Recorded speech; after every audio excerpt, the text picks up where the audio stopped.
Here we've got some metal bars and some cut pieces from those metal bars, 1/2 inch thick here, and one next to it is 1/4 inch thick, 1 inch wide both, and some other pieces cut up here.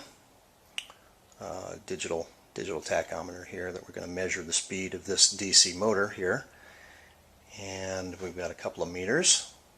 And here I've got a battery box that's got 4 small ATV batteries in them, and right here is the box the motor came in, showing its specifications. It's designed, it is a DC motor. It's designed to operate at 24 volts, 3000 RPM, and delivers about 1/3 horsepower at that speed.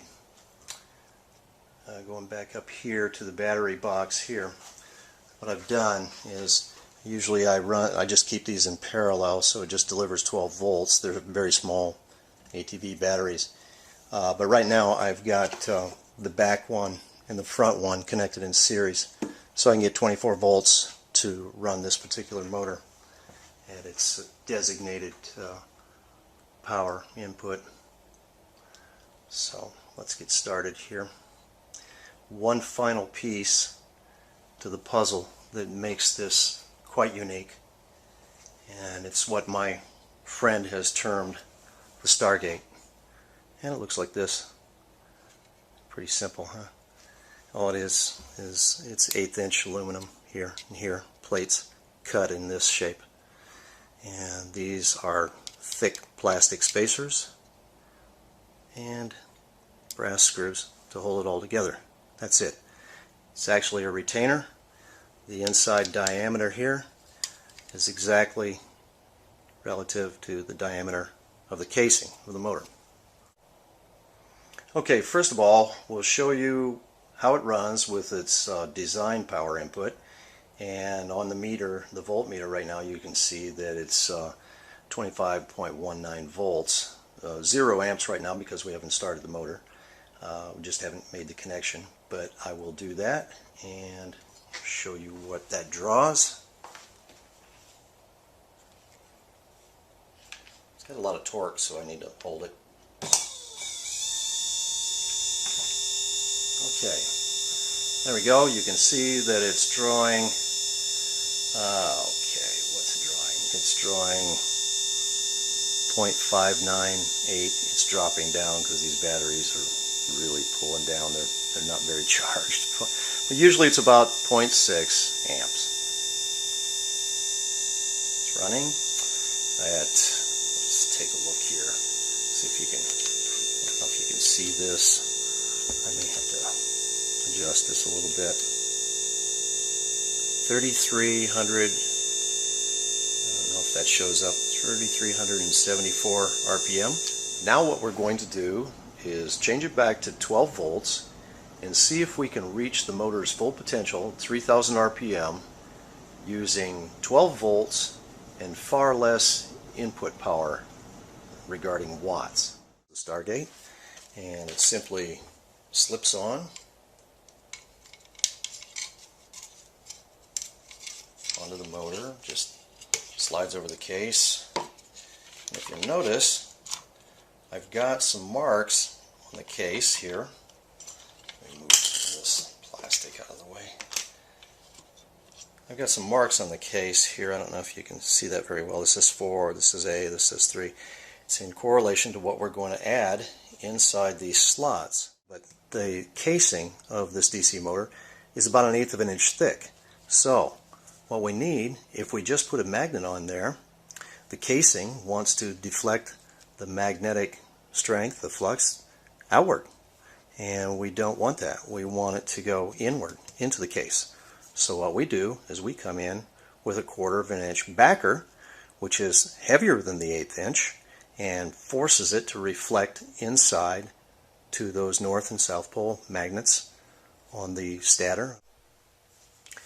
Now in the retainer I put 2 Neos and 1/4 inch bar steel in each of the large positions, and just one of the small ones in each of the little narrow slot positions. Let's see what it does.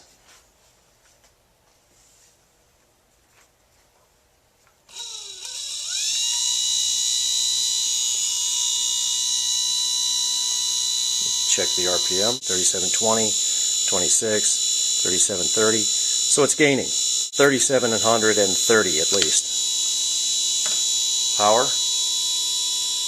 The draw is 12.21 volts and 1 amp. On the motor with the Stargate retainer, we've got 2 of the bar magnets in each of the 4 positions, and we've got 8 of the little narrow ones in each of their 4 positions. Let's turn it on.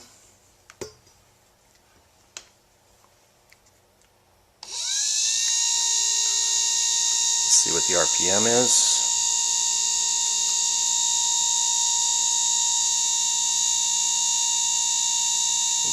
Get it on there. 3,500, roughly 3,500 RPM.